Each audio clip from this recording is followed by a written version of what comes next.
What up, YouTube? Elleix coming back at you with another StarCraft 2 cast. On the bottom left-hand side of the map, we have our blue Terran player Gambittoad, and on the top right-hand side of the map, we have our red Zerg player NightKnight.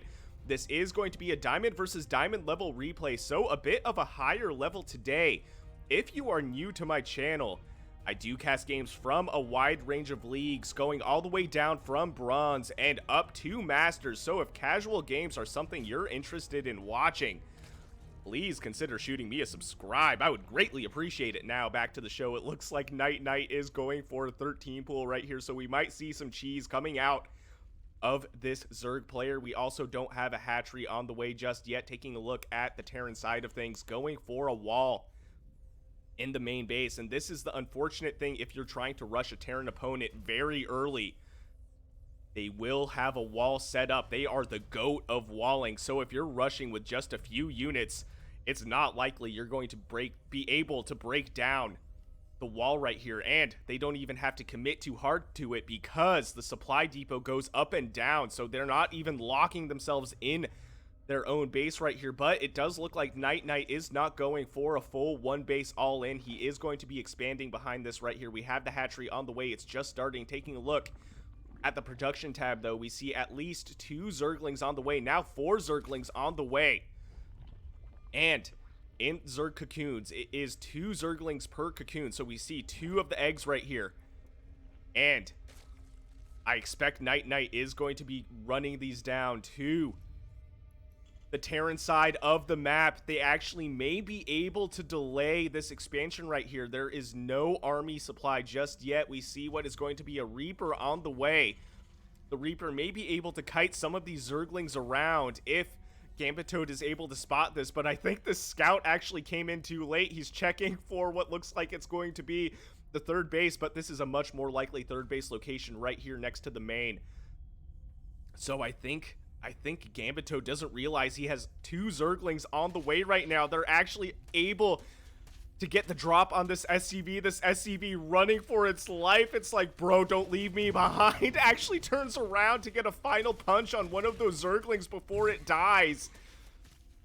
Gambittoad kiting around, trying to take care of this Zergling, but NightKnight is running around all over the Terran side of the map right here. We do have this Reaper trying to do something about this. This is actually doing way more damage than I expected. And this Reaper just holding still right now, leaving this SCV to die. Apparently, he had a personal vendetta against that SCV. I wonder if they had an argument earlier, man. Oh, no. So taking a look at the workers killed right there, 2 workers killed when really one worker at most should have been killed right there. Unfortunately, Gambittoad not being super cognizant with this Reaper, allowing his second SCV to die right here. So this command center is quite a bit delayed. I want to say we already have the hatchery done and almost saturated for the Zerg player. Taking a look at the worker count right here, it's 30 workers to 23 in favor of NightKnight. So that 4 Zergling committal actually doing some serious damage. I feel like we have a Roach Warren on the way as well. This Reaper is going to try and get some scouting in, but he's going to say hello to a queen and run away immediately. So this Reaper not really seeing as much as he ideally should have. NightKnight, some good vision on the map, I gotta say. Gambittoad, not too phased though, going for a 3rd command center right here. We don't have a 3rd hatchery on the way just yet, but actually I spoke too soon, which is very common for me. NightKnight actually going for the 3rd hatchery, just as I said, there was none. Gambittoad able to scout this, but I think missing what is going to be a push of roaches. So this is kind of like a 2.5 base all in, I feel like. This Reaper has no idea what's happening. Gambittoad once again in the dark, just playing his macro game. It looks like getting a Viking just to snipe the Overlord, but this Viking is going to be useless against a bunch of roaches. This poor SCV doing his job is going to die. We also see what's going to be a big push of Reapers though. So this is almost like a worker trade right now. NightKnight not bothering to defend against this. This queen doing a great job, has 2 kills, is almost dead but still alive. It does go down, but at the same time, I think these roaches are going to break the front door of the main base for the Terran player. And now we have NightKnight running around with a bunch of roaches. We still have what is going to be some Hellions and a Reaper right here, and I think I would keep them back in the Zerg side of the map just because Hellions are not going to do a lot in defending this. Roaches are just so good at tanking Hellion shots, but this is also very unfortunate. Gambittoad has to micro this Liberator, put this circle on the mineral line to protect these SCVs right here, but it does look like we had a bunch of roaches that hatched on the Zerg side of the map and able to take out those Hellions. So NightKnight, I think, coming out ahead right here. Taking a look at the workers killed, pretty even. 18 workers killed by NightKnight and 17 workers killed by Gambittoad, our blue Terran player, but there's still a lot of army on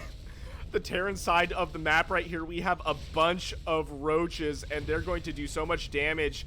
NightKnight doing a good job at trying to micro out of this Liberator circle right here, and now we have what is going to be a lot of mining going down on this main base right here. This is so many mules, and we have what is going to be an orbital command that is almost dead. What I would consider doing is morphing some of these roaches into Ravagers and then use corrosive bile while the Liberator is sieged up, because the Liberator can't move when it's sieged up, so the corrosive biles would easily snipe that thing right out of the sky. Oh man, this orbital command, it has to be repaired right now. It is burning down, it's flying around. Gambittoad doing his best to repair this thing. And now Gambittoad just flying around. I think he's kind of feeling the pressure right now. He doesn't really know what to do. He's mining, he's building what is going to be Banshees, which are really good against roaches because roaches don't shoot up, and Banshees have decent air-to-ground DPS. And we also have what is going to be a full bunker right here, backed by the Liberator. So this is actually really solid defense at the moment, at least positioning-wise. In terms of actual defense, maybe not so great, because taking a look at the workers killed right now, okay, 23 workers total, so not too many more workers killed since this engagement started, but I think this is one of the longest engagements I've seen. These roaches are still in the main base of the Terran after all this time. Now we finally have what is going to be the Banshee, and it is going to be able to attack these roaches unbothered right now. The only thing is we only have one Banshee out. I would love to see one more Banshee. Gambittoad, I think, has enough money to throw down at least one more Banshee. Also, this Liberator right here, able to siege up, but we also have what is going to be a lot of Zerglings running into the natural base location. Now these SCVs are running away again. This orbital command lifting off, I think, for like the fourth or fifth time, man. I don't even know. NightKnight throwing down the pressure. Good reaction time by Gambittoad, though, I gotta say. Landing this orbital command, trying his best to get some economy right here, and lifting it off again immediately as soon as these Zerglings show up. I think he's gonna try and land this again. I would throw down the Liberator right on top of this this orbital command right here. This circle would be able to enclose the parameters of this command center right here, and Zerglings can only do melee, so they would really not be able to finish that thing off. I think that would be some great defense. I do understand the reasoning of trying to defend the ramp, but you're able to close the ramp, and you also have a bunker right here. Throw the Marines into the bunker and then move the Liberator over this command center right here, and you're set. You're solid.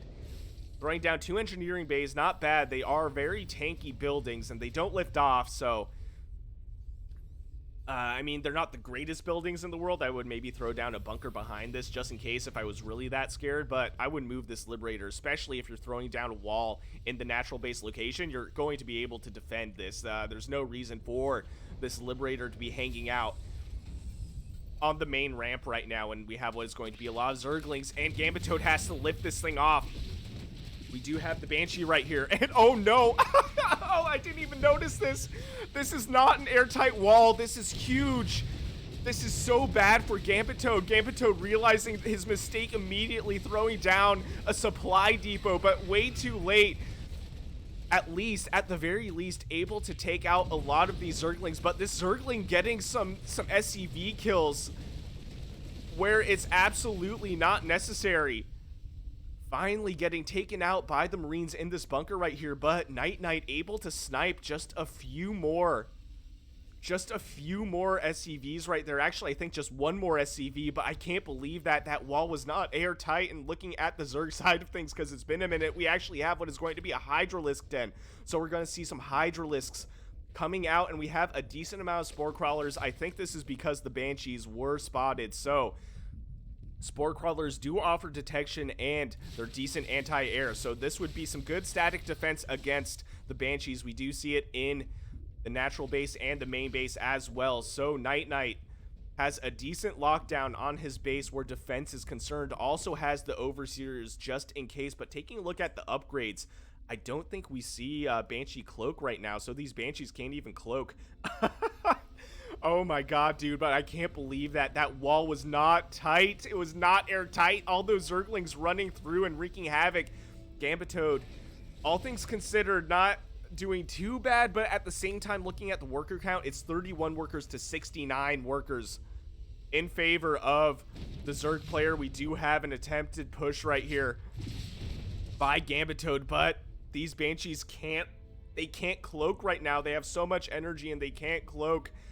This Banshee's so close to dead, and we have what is going to be a huge push right here from the Zerg player. NightKnight going in for the kill, I think. This poor orbital command just trying to live its life and do its job, and it is going to melt right here. It's going to die instantly. There's so much DPS coming from these Hydralisks right now, and oh no.